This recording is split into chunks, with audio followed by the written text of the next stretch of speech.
Good evening, everyone. Welcome to our series of global higher education webinars at the new Center for Higher Education Leadership and Policy Studies. My name is Anatoly Alexienko. I'm professor of international higher education and co-director of the center, together with my colleague, Professor Bruce McFarlane, who is co-director and dean of the Faculty of Education and Human Development at the Education University of Hong Kong. We are doing these webinars for the purpose of connecting scholars across the globe and we are trying to understand how different scholars in different parts of the world really work through the dilemmas they face in global higher education. Tonight, I have honor to welcome my former PhD student and now a scholar at Shenzhen Technology University, Dr. RUAN Nian.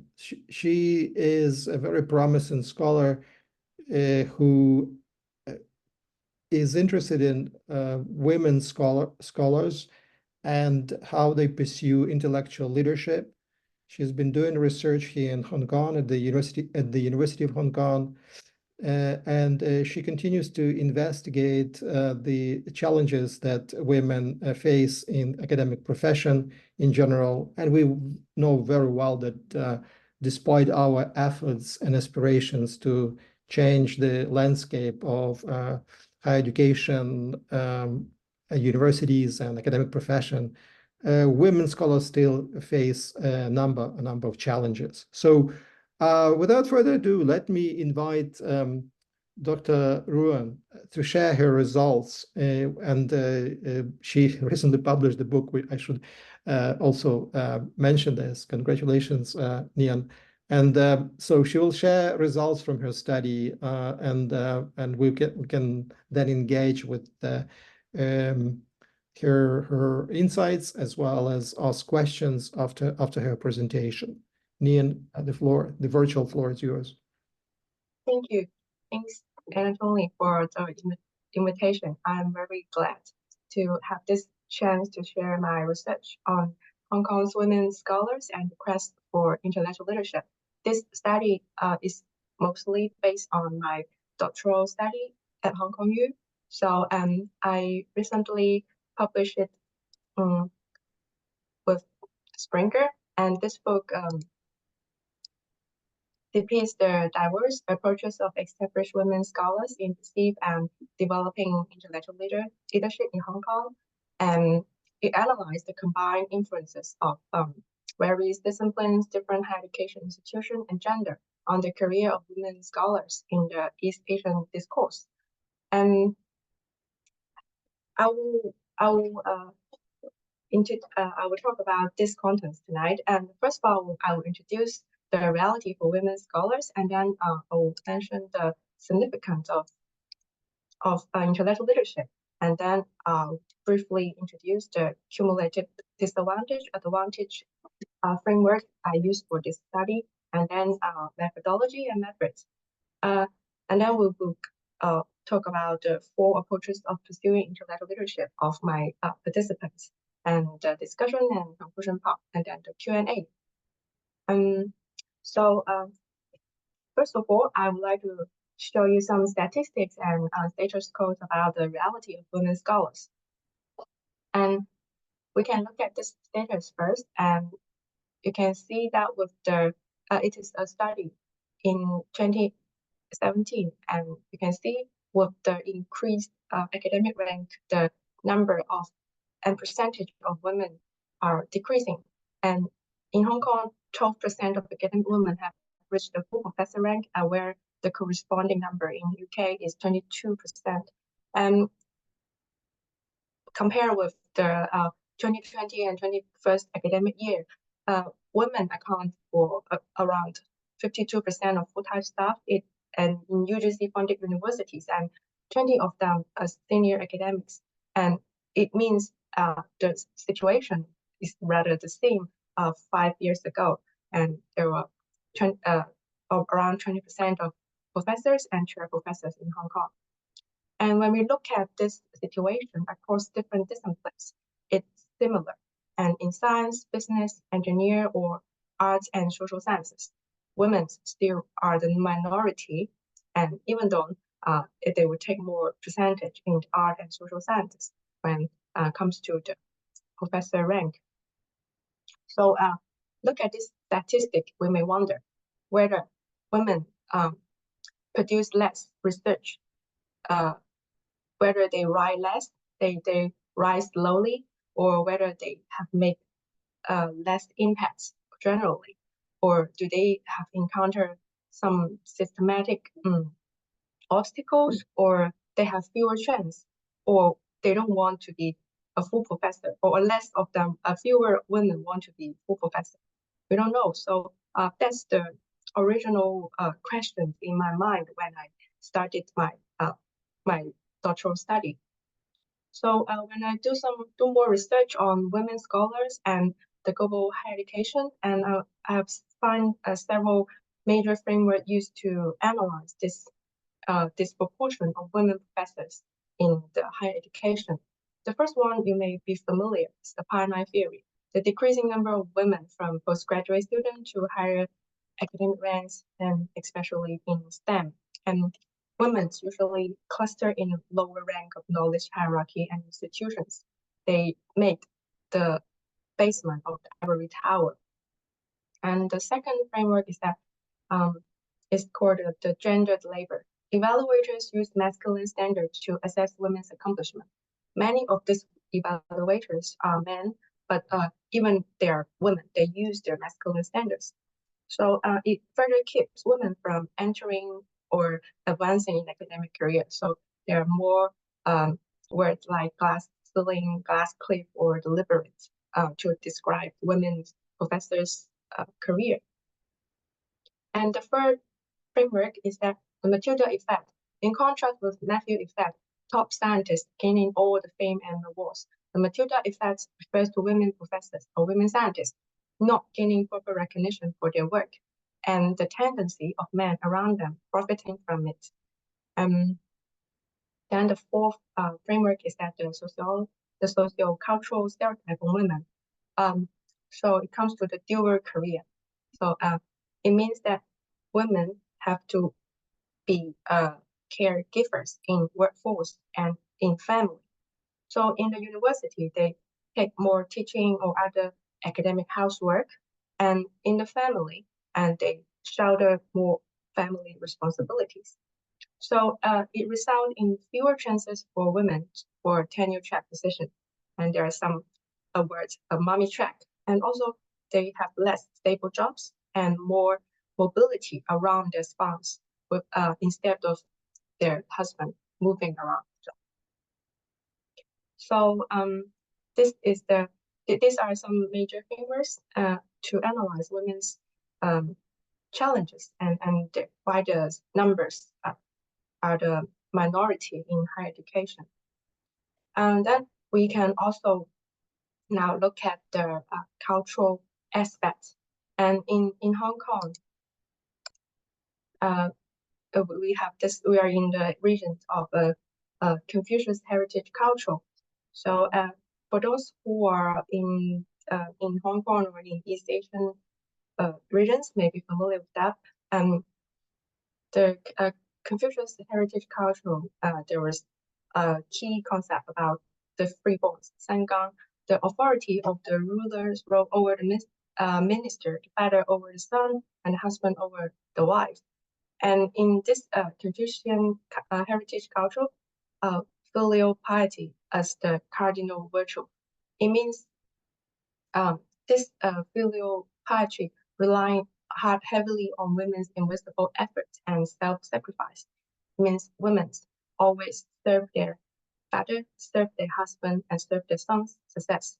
And their women's social role and relation always tied to the family very tightly, very closely. And then you may wonder that we are in the modern society, and this culture may not have such a great impact actually, no. This cultural impact is still very strong in the modern societies, especially in Hong Kong, and we will look at that a little bit later. And with women's increasing participation in labor market, we can only see the more significant wage gap for women, and they have longer working hours than the mixed efforts of traditional social roles and the change of markets. And these two factors impacts women's career. And this Confucius heritage culture for women in Hong Kong and also present in a subtly different way than other places. And it means that there are insufficient gender mainstream policies on childcare and the family, the housework heavily depending on domestic helpers, and many women, many individuals believe that the meritocracy and accepting that the childbirth and childcare as individual responsibilities. That means if you don't take care of you don't have the opportunity, if you don't have the ability to take care of your family or your kids, with your children, that's your problem, not the society's problem. And at the same time, they are expected to be nice and collaborative in career, in the workforce. So when we look at this cultural aspects, cultural impacts in Hong Kong, and then we can look at more specifically on Hong Kong's with mixed culture. It is a place with a combination of modernity and Chinese traditional culture. Both cultures make the dispensable influence. And since 1980s, Hong Kong has adopted to a more market-oriented approach with diminishing public supports and the commercialization of research programs and strict accountability. Hong Kong higher education institutions is very successful higher education system modeling after the British style, but now it gradually shifting to the North American style. Many universities in Hong Kong, especially the UGC-funded institutions, have this world-class research university pursuit, and which further strengthen the quality assurance and increasing the managerialism in higher education institutions. So academic capitalism and academic entrepreneurialism become very important feature of universities in Hong Kong. So after looking at this women scholars and Hong Kong and the cultural aspects, and I would like to introduce a little bit about the significance of intellectual leadership. There are emerging studies on intellectual leadership in higher education. Intellectual leadership, it is an informal type of leadership compared to institutional and executive leadership. And it is horizontal, non-hierarchical leadership. It is the capacity of scholars to tackling the which are they or the never seen this before problem, comparing to the institutional leadership to mainly deal with the deja vu seen this before type of problems. So, and intellectual leadership also is a unique publication-based authority and power, and it means scholars can challenge the societal and institutional harmony to pursue the truth. And on the contrast, institutional leaderships may have these functionalities and perform activities set by formal university structure and job descriptions. But intellectual leadership is closely related to institutional leadership and executive leadership as well. And this concept is kind of overlapped with academic leadership to a certain extent, and is highly affected by institutional environment and communicational style in it. And then after briefly look at the concept or the meaning of intellectual leadership, and I would like to introduce McFarlane's model about intellectual leadership. And this is for orientation framework provided by Professor Bruce McFarlane, and and this we can look at the role of professors in 4 aspects. The first one is knowledge producer. It means scholars create and produce knowledge and do their research in the established confines of disciplines. And then the academic citizens means that scholars use their expertise to benefit the wider audience. For example, students, governments or non-government institutions or industries. And then the third role is the boundary transgressor. Professors usually link inquiry between different sectors, between university, between the industry, government, and non-government section, and they will do some interdisciplinary research and also transfer the technology from their research. And then the fourth role is public intellectual, means scholars use their academic expertise to debate on public issues, topics that may benefit the wider public. And this 4 orientation framework conceptualize professors' role in a very comprehensive way.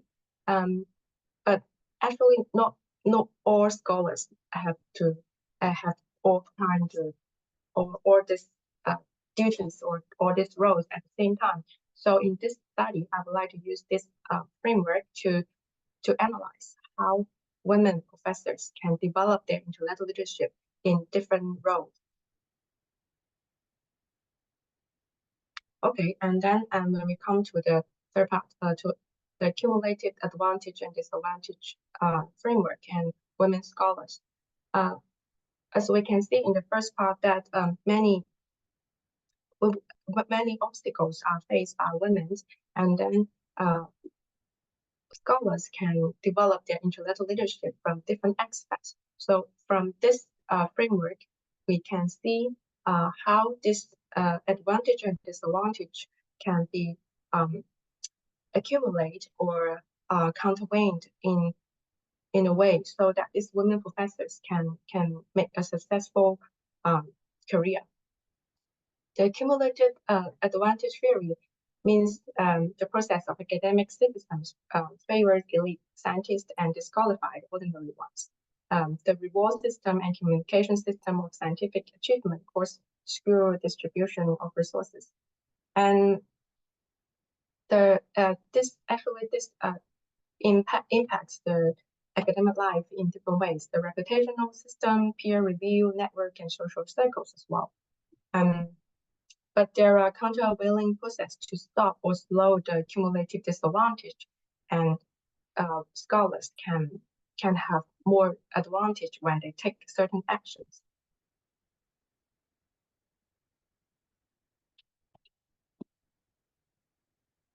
So comes the research question. How do women professors perceive and develop intellectual leadership in Hong Kong?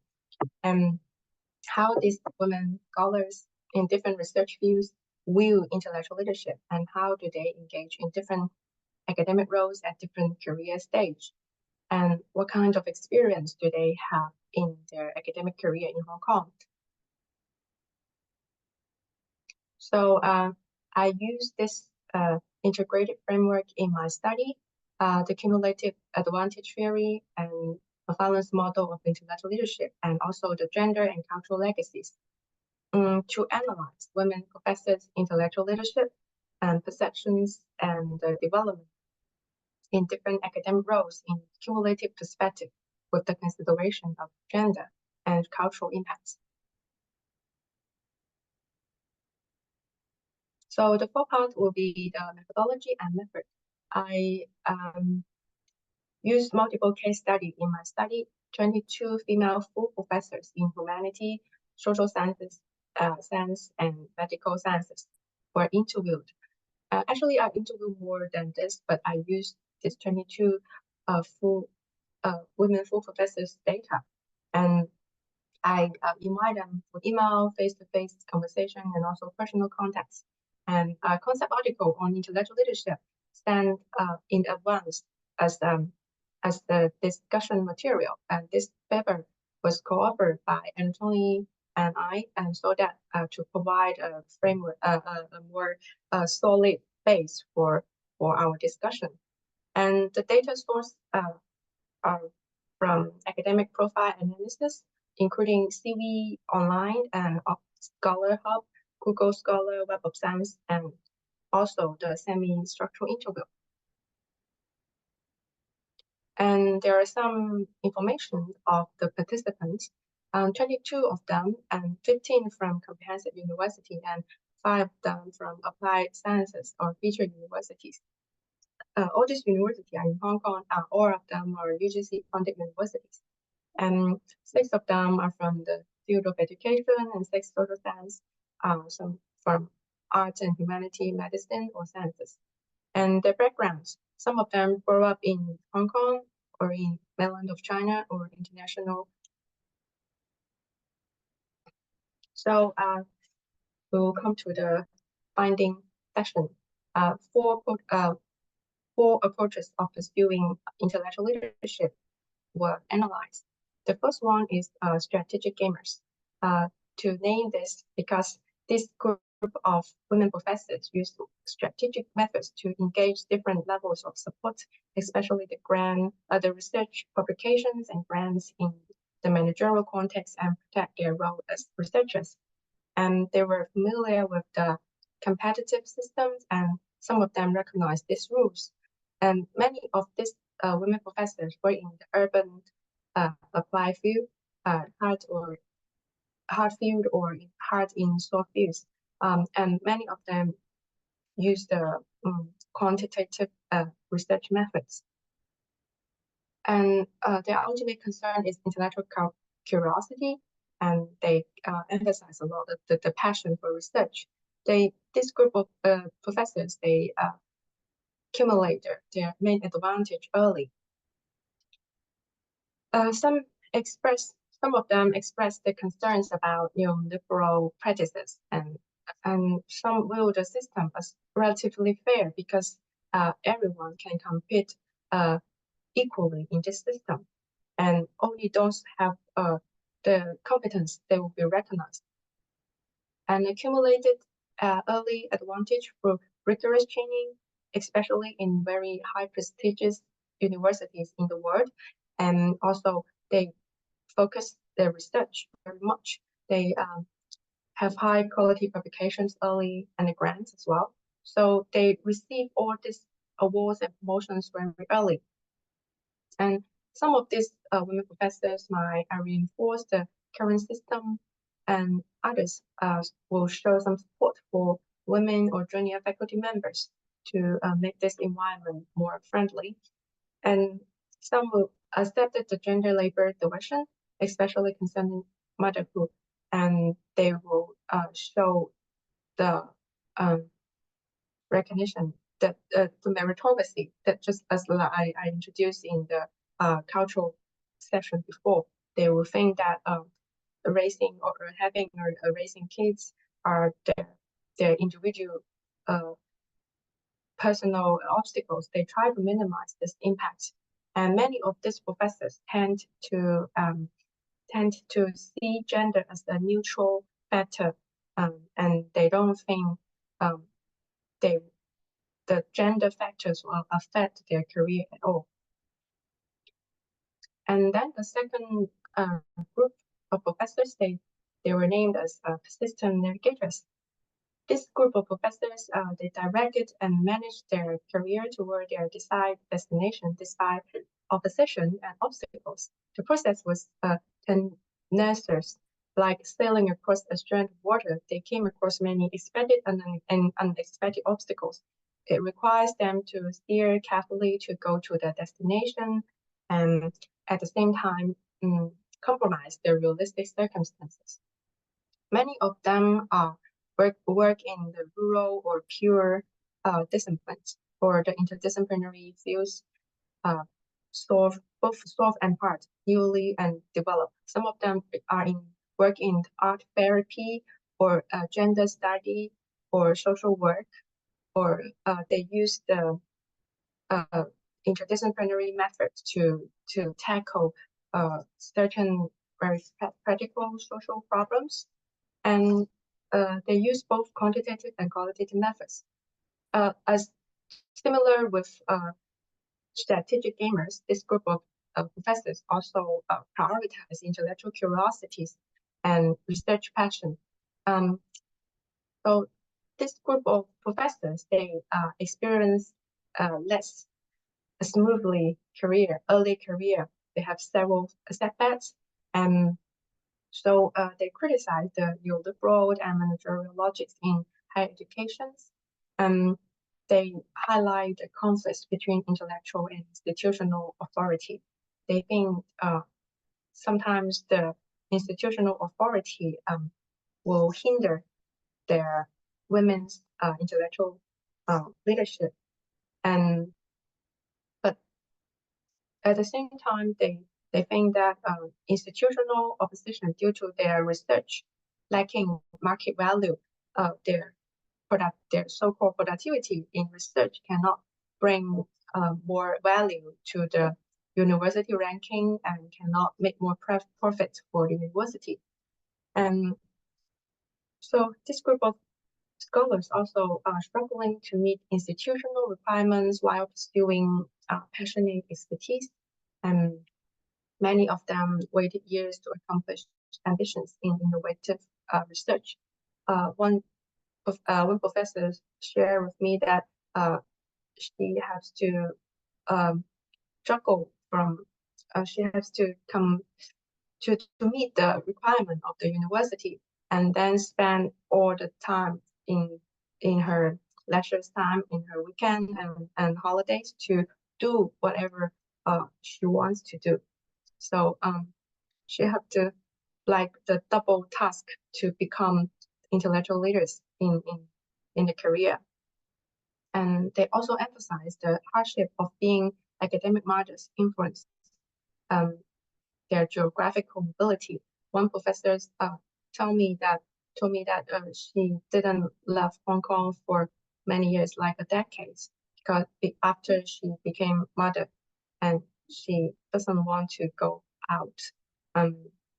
Yeah, and this group of professors, they emphasize more the hierarchy of knowledge, and their research field tend to be more slow, and they don't have as much recognition as those who are in the hard field. So they feel gender is a more important factor, usually the negative factor for them to develop their intellectual leadership. And the third group is unconventional fighters. This group of professors are they're pathfinders and pioneer in new and cross-disciplinary research fields, and they bravely fought for inequality and disadvantaged groups. Sometimes they were viewed as maverick, and they usually work in the rural or pure or applied fields, and some of them are in interdisciplinary fields as well. And many of them use qualitative research methods, and different from strategic gamers and persistent navigators. This group of professors, they prioritize the social welfare. They want to practice what they research in the reality, not just publication, not just the publication or not just about the knowledge production. So they also have strong intellectual curiosity in the field, and they accumulate the advantage in early or middle period of their career. They prioritize to improve this social welfare for those who are in disadvantage. I remember one professor told me she was a very famous activist in women workers. So they funded a lot of she founded an NGO to fight for those women workers in China who were not treated properly, or so So they would like to practice what their expertise were, and they found a neoliberal model undermines women scholars' intellectual development. And universities with the patriarchal cultural view of women as caregivers, promotion seekers as gender bias. This group of professors, and they show the strongest emphasis about this. They emphasize the hierarchical nature of disciplinary knowledge, and they believe that the institutional authority could benefit academic agenda because they think if one are associate professor or assistant professor, people will treat them less seriously, and so women have to fight for their institutional authority, so to make their research be treated or their knowledge to be treated more seriously. And then they hope to gain recognition by assuming institutional leadership and making changes for more disadvantaged groups. And the four types are the opportunity achievers. This group of women professors were very competent but did not have the plans early in their career. They perform highly and make decisions depending on practical considerations such as the balance of personal life and work, and also the promotion opportunities. And they work, many of them work in rural and urban disciplines and applied fields with practice, especially in education and medical science. They use both qualitative and quantitative methods. This group of professors have a strong intellectual curiosity, and they pursue doctoral training later in career. And sometimes they just have the opportunity for promotion, and then they continue their doctoral study, and later and they find their passion in research again, so that they come to they will travel from practice and research to further advance their intellectual leadership. So they consider balancing personal interest in research and teaching very important, and they also try very hard to create friendly environment for colleagues. They are more likely to take on institutional leadership roles when opportunity arises. So after introducing these findings, I would like to come to the discussion and concluding part. And women scholars and intellectual leadership actually are heavily influenced by academic disciplines. We can see that women scholars accumulate advantage for intellectual leadership from different academic roles, but the disciplines that they're in actually influence how they accumulate this advantage. The epistemological characteristic of disciplines impact considerably on this women's perceptions and strategy to develop intellectual leadership. And the disciplinary features diverge very drastically, even within one large field of research. For example, education. The education of the education technology and educational history, and there's huge difference for women professors who work in these fields. And so the complements of such as massification and marketization of higher education, global collaboration, knowledge exchange, or interactions with governments and industrial also have significantly altered what it means to be a research or a study field. And the boundaries between soft and hard and between pure and applied need to be revisited. And there are also some links between interdisciplinary research and gender. And we may want to pay attention to this. Second one is that the neoliberal higher education and this reinforcing the greedy career. Neoliberalism in higher education can be referred to all goods and services can and should be treated as if they have an exchange value.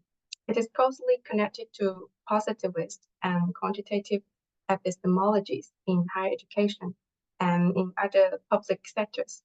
It tends to centralize knowledge created by white, middle class, heterosexual, able-bodied males, and marginalized that created by others. And it also used numbers to oversee and control academic work to compete for university rank. It causes the misalignments between input and output in the humanity and social sciences and disciplines. Another aspect is caring, love, and emotions are not counted as labors in the public sphere and are not valued from a career aspect. Hence, the affective inequality can account for women's double career. It means that in this neoliberal higher educations, teachings and academic housework are not valued as much as the research output, but this academic housework and the caring parts and the effective labors are mostly taken by women, especially junior women professors. And then the third part is that the Confucian cultural reality, amplifying the lack of support. And as women have increasingly taken on roles and positions in public spheres, the changes in gender role segregations in both private and public spheres remains much slower. And in Hong Kong, a welfare region in the Confucian heritage cultural context, public childcare is largely lacking in the society, and the cost of child raising usually falls on the individual family. And women professors with family and children tended to embrace this gender role as primary caregivers. They felt guilty about not being able to spend more time with their young children, and they also underscored the individual efforts and embrace the system of meritocracy.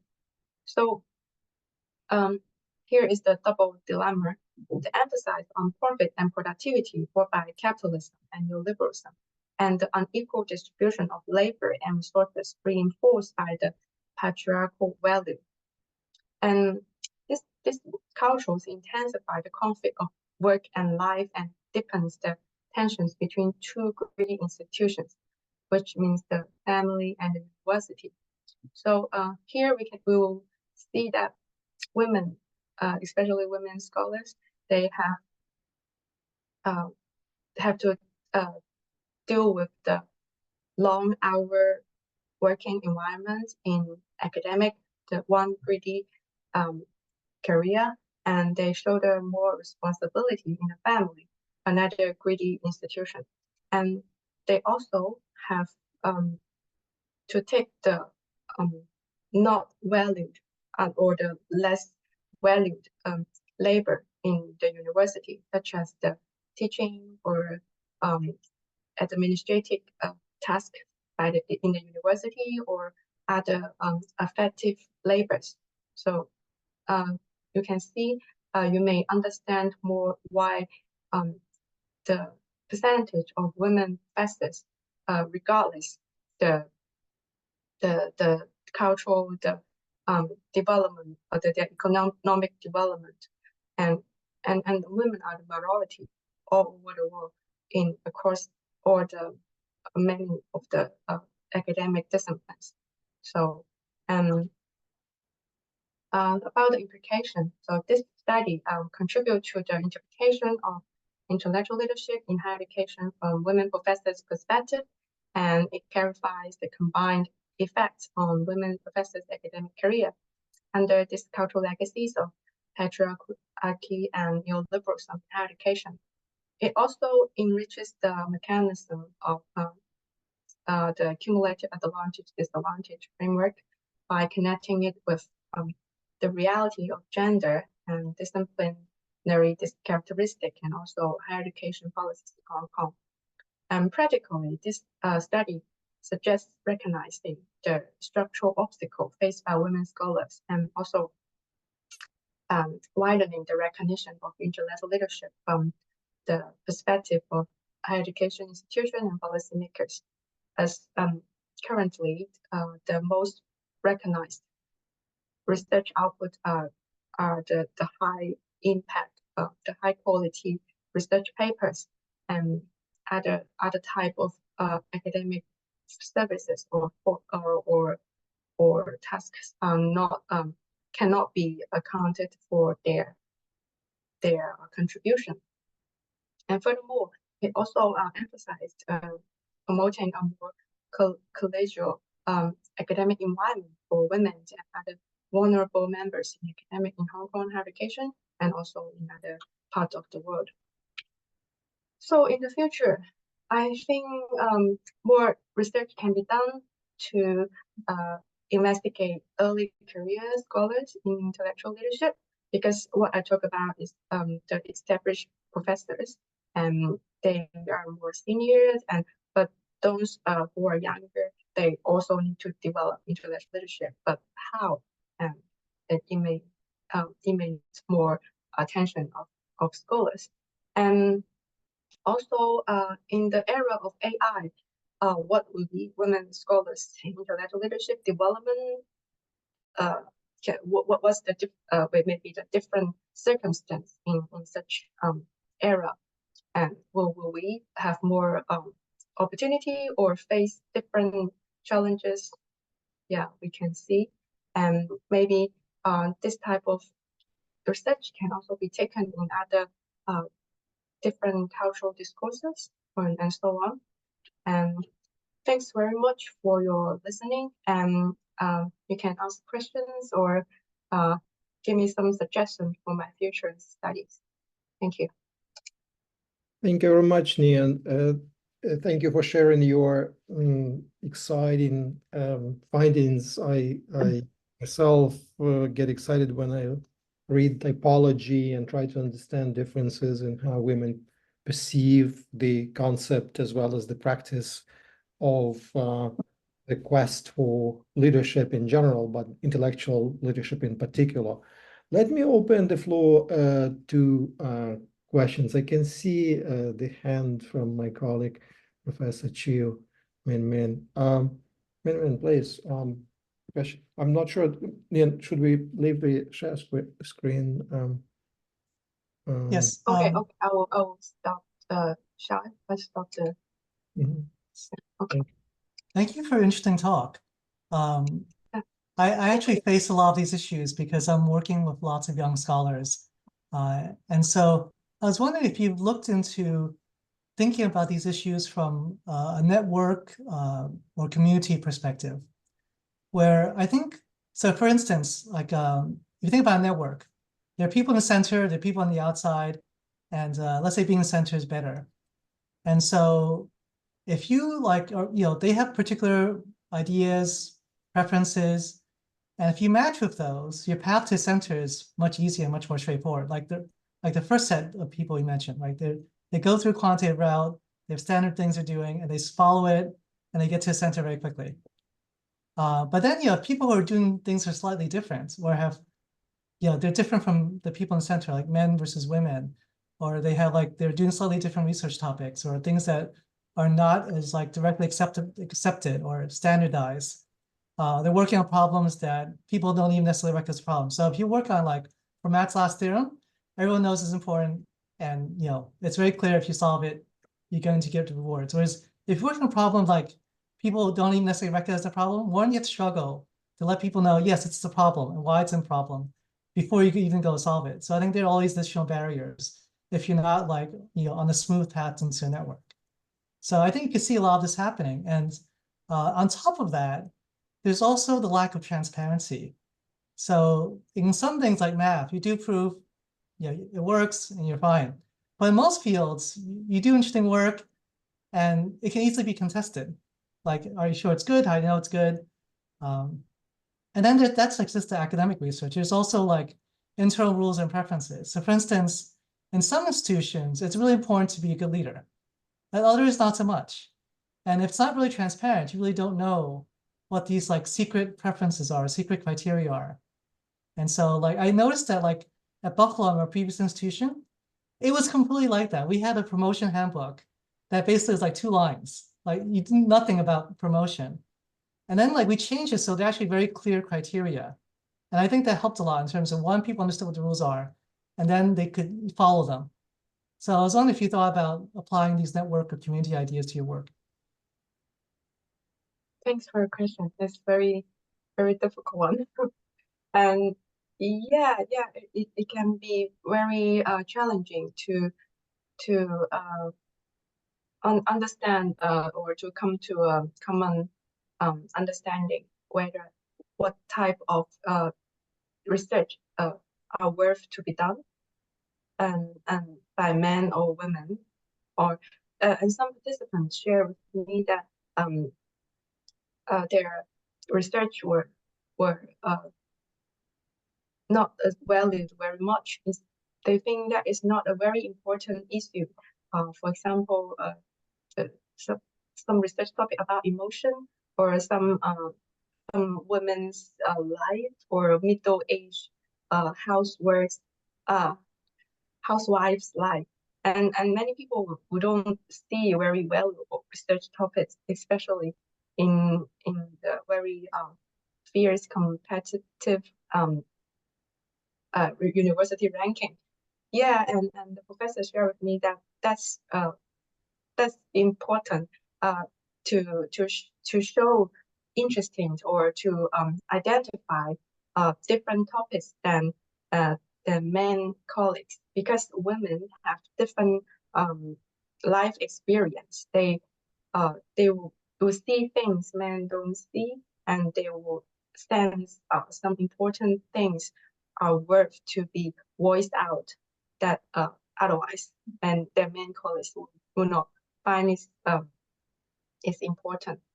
Yes, and I think that it's very, very difficult, but still very important, as I mentioned before, to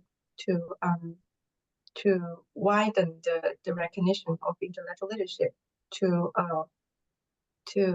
enrich the criteria for promotion or for recognition.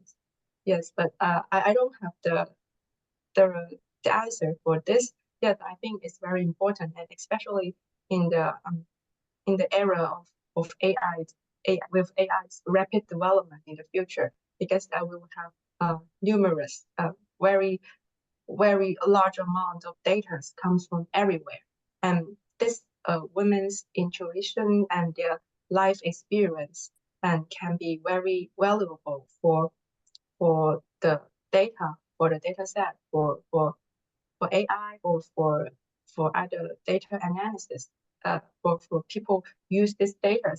Yes, yes, I'm not sure whether I answered the questions. Yeah, so actually my question, my point is very simple, which is think about networks and communities and how they affect what's going on in your work.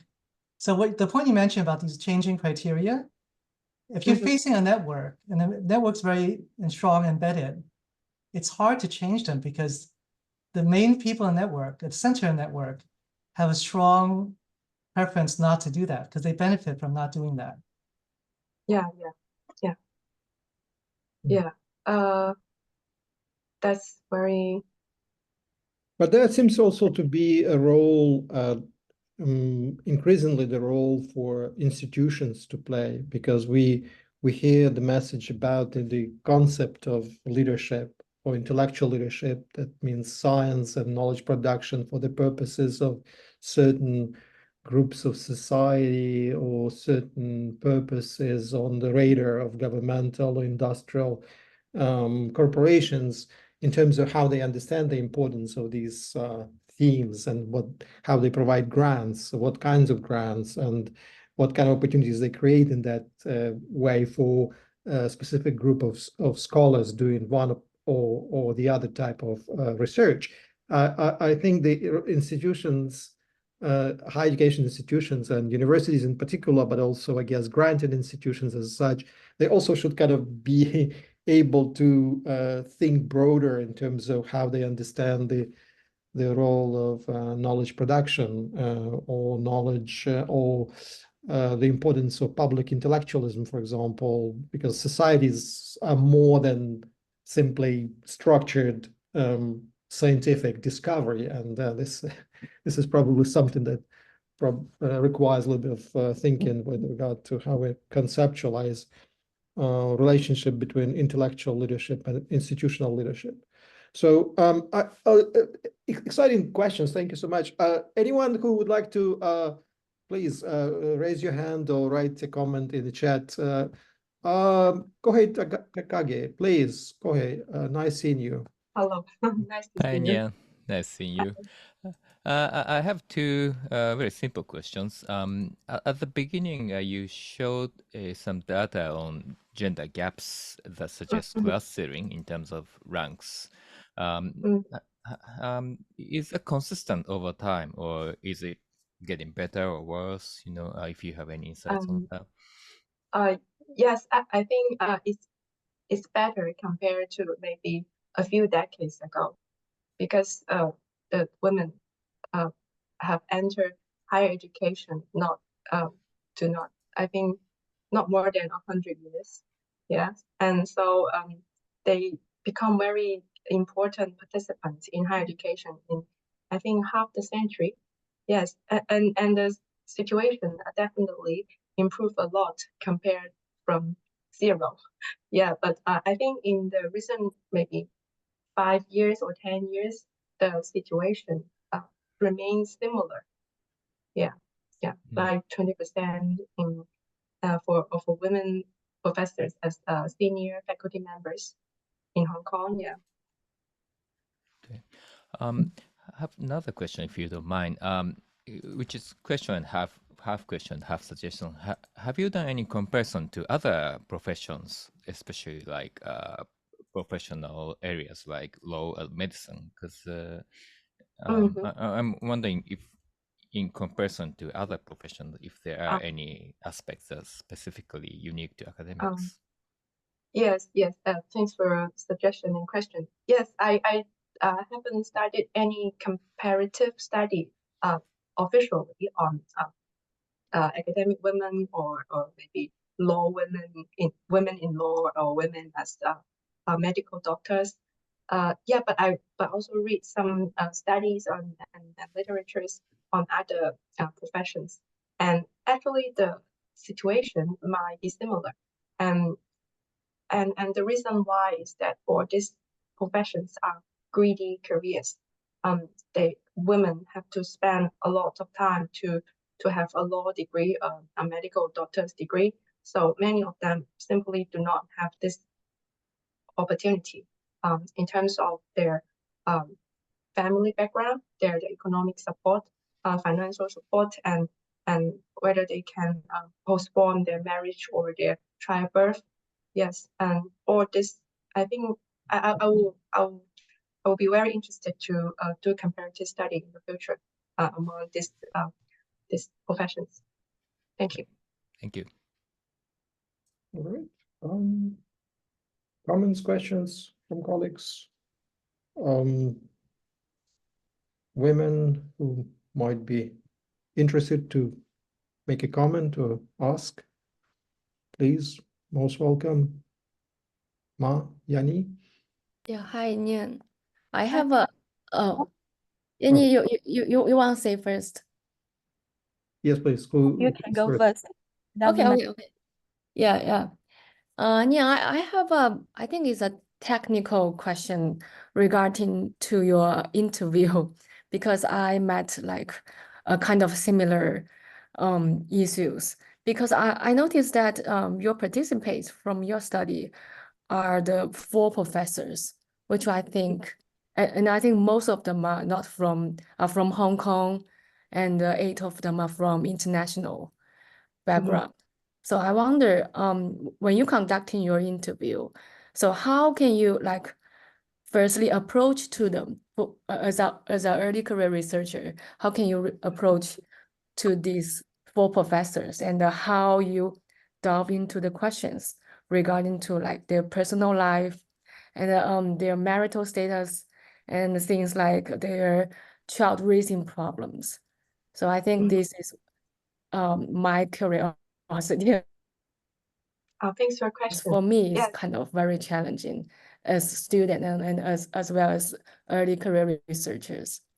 So that is Yes, it is very challenging for me. Well, yes, and actually I wrote another paper to reflect on this the process of data collection and data analysis, and also how to do interview with these elite women professors. As I talk about it, I use email. I send email to many, maybe 200, 300 women professors in Hong Kong, and then some of them respond, and that's the cold call methods. And I also went to different seminars and in Hong Kong. Yeah, because we have receive bunch email every day, so we'll have to know who will come to Hong Kong U or maybe near universities to have this conference, and I will go and ask them and to show them my paper with my supervisor. And then to ask them whether they're willing to participate, and many of them are very friendly and want to help me. And I also, but many of them declined as well, and because they think they are not a leader, they are not intellectual leader. And I think that's one criteria for them for me to select participants, whether they think they are a leader in their field. And yes, and how to do the interview better. You have to prepare very long time for each interview, because and as you can see, I show that I read all of their CV, their Scholar Hub material. I find their talk, their speech, open speech in YouTube, and I will read the preface in their book or in their dissertation, so I can find more life experience or stories about them. So when I approach them, they will be more willing to talk to me, and I show that I'm serious. I really want to study from them. And yes, and also about their personal life and their marital status, because it's very difficult to invite 4 professors.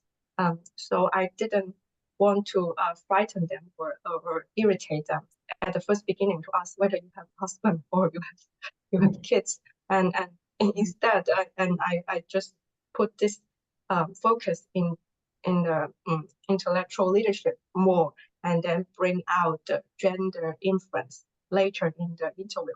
And some of them they will share their family issues or their kids, whether their children have special education needs or what's the frustrating moment to face, or with all this child care or the education issues. They will tell me, but some they really don't want to talk about it. I won't force them. Yes, and for more information, you can read my paper about this reflection of the methodology and methods. Thank you.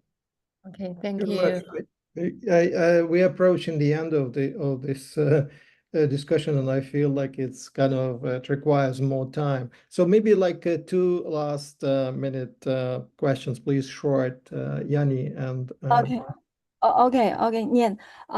I have I'm also very interested in this topic because my research is related to this topic actually. I have noticed that in your implication, you have listed that we would like to research more about the early researchers and the middle career researchers. I think maybe in the middle career researchers, they may face different difficulties with full professors, as in a senior stage, right? Maybe different, we mean they're different career stage, they have different aspirations or perceptions toward different leadership roles, like institutional roles or intellectual leadership roles. And my question is, do you think it is important to develop intellectual leadership during their doctoral phase, when they receive their doctorate? Yeah. Do you think it is also important? Yes, I think because as I mentioned at the beginning of this talk, it is not formal, it is informal and horizontal and leadership. So it means even junior researchers, they can develop this intellectual leadership, and it is important for them to develop it. Yes, and you are right about that. They will face completely different circumstances for those who are established scholars.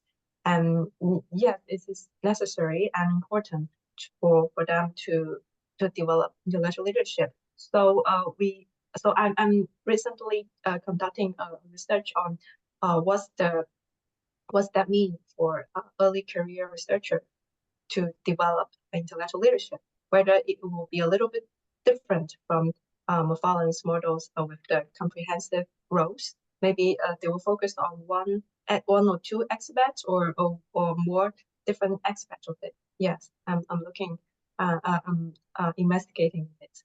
Yeah, and regarding the data collection, I noticed that you just collect the data from their CV and some profiles on the internet without checking some documents related to promotion. Do you think it is also necessary to get some institutional documents? For promotion. Yeah. Promotion, you mean the policy Yeah, documents? the policies. Actually, the policy documents included in my research. I didn't mention it. Yeah. It's important. And other detailed thinking about different phases, maybe earlier researcher, they have different aspirations when they get to a higher level ladder on the middle stage. But when they got a middle leadership role, maybe they are I have reached some materials saying that middle leadership women, they are not willing to reach senior leadership. Yes, I have read this in the literature. Yeah, yes, because what you mentioned about middle leadership, usually they are institutional or administrative leadership, and it takes time from their research. They have to sit in the meeting room for all days. So it may be one of the reasons that they don't want to take it, and instead they want to spend more time on their research. Oh, yes. Thank you. Yes. Thank you for the question. Thank you very much, Annie. And Nian, thanks so much for your presentation. You can see how much excitement this topic generates. And I think your book will be a great source for many of us in higher education to learn from you. And I can see wonderful questions coming in the chat. I wish we could stay for longer and do more discussion, but I suppose we will probably have to follow up on this someday and discuss these questions in cross-cultural as well as cross, let us say, ideological possibly, or other forms, because the topic on intellectual leadership pursued by women scholars is really global and requires thinking across so many dimensions. So thanks very much again for bringing this to our attention, emphasizing the complexity, of this phenomenon. So we look forward to seeing you back someday, Nian. Yeah, I will look forward to going for more exchange with you and other colleagues. Thank you. Thank you, colleagues, for being with us at the events organized by the Center for Higher Education Leadership and Policy Studies, as well as the Consortium of Higher Education Researchers. We will be back in several weeks with another topic. Please stay in touch, follow us on the website, as well as on X or Twitter and on LinkedIn. So please